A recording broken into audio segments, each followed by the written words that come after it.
बाबा साहब के संविधान के अनुच्छेद 356 का प्रयोग करने का सही समय आ चुका है कि ममता बनर्जी की सरकार को हटाया जाए और वहां पर राष्ट्रपति शासन लगाया जाए। एक मुसलमान हूं, आज मुझे बड़ी तकलीफ हो रही है कि बहुसंख्यक हिंदू भाइयों को इस देश में पलायन करके शरणार्थी शिविर में रहना पड़ रहा है इन धर्मनिरपेक्ष दलों के कारण और कट्टरपंथी मुसलमानों के कारण। मैं आपको बताऊं, मैं नेहरू जी की तरह एडवीना को पत्र लिखकर बाबा साहब की हार का जश्न नहीं मनाऊंगा। आज बाबा साहब को श्रद्धांजलि देने के लिए प्रधानमंत्री जी से निवेदन करूंगा कि 356 का प्रयोग करें।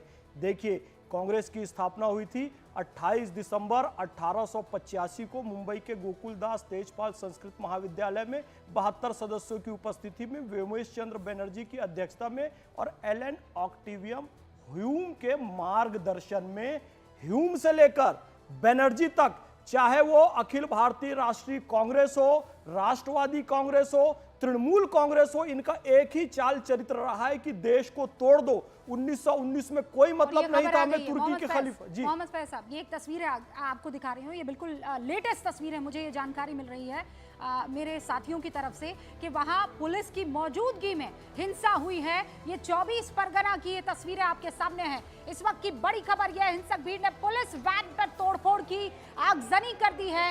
ये 24 दक्षिण 24 परगना के भांगर में हिंसा भड़क गई है। इन तस्वीरों को आप देखिए, पुलिस पूरी कोशिश कर रही है। सुरक्षा बल, राष्ट्रीय सुरक्षा बल के जो जवान हैं आपको दिखाई दे रहे होंगे, लाठियां बरसाकर इनको यहां से खदेड़ने की कोशिश हो रही है। जमकर यहां पर हंगामा हुआ है, पुलिस वैन पर हमला कर दिया गया है, आगजनी की तस्वीर आ रही है। जमकर हंगामा 24 परगना में, दक्षिण 24 परगना में हो रहा है। जब मैं आपसे बात कर रही हूं, ये तब की तस्वीर है, दीपक चौरसिया, भांगर की तस्वीर, जहां पर उग्र भीड़ मुश्किल पेश कर रही है सुरक्षा बलों।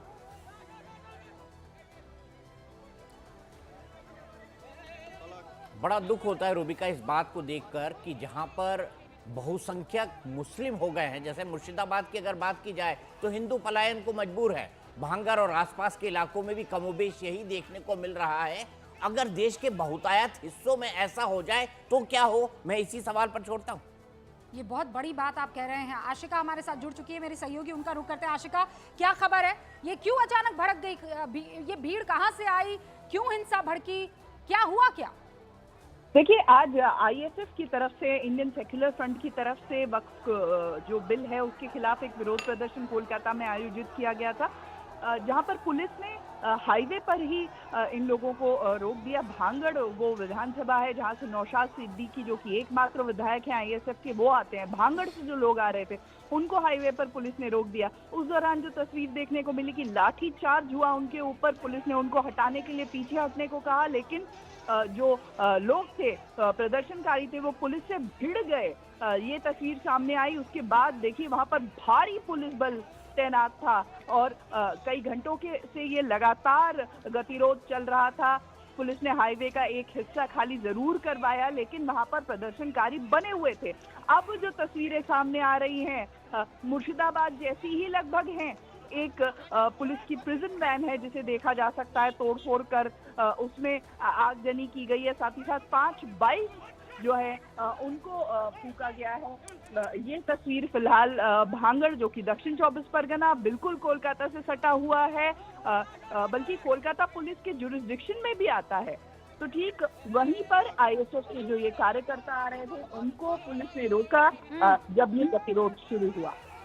ISF, Indian secular front, Ansar Raza साहब, ये एक के बाद एक जो तस्वीरें आ रही हैं, ये बड़े तौर पर क्या मैसेज दे रही है? जालीदार टोपी पहनी है, बुजुर्ग भी हैं, बच्चे भी हैं, हाँ, प्रिजन वैन को आग के हवाले कर रहे हैं, पुलिस पर हमलावर हो रहे हैं।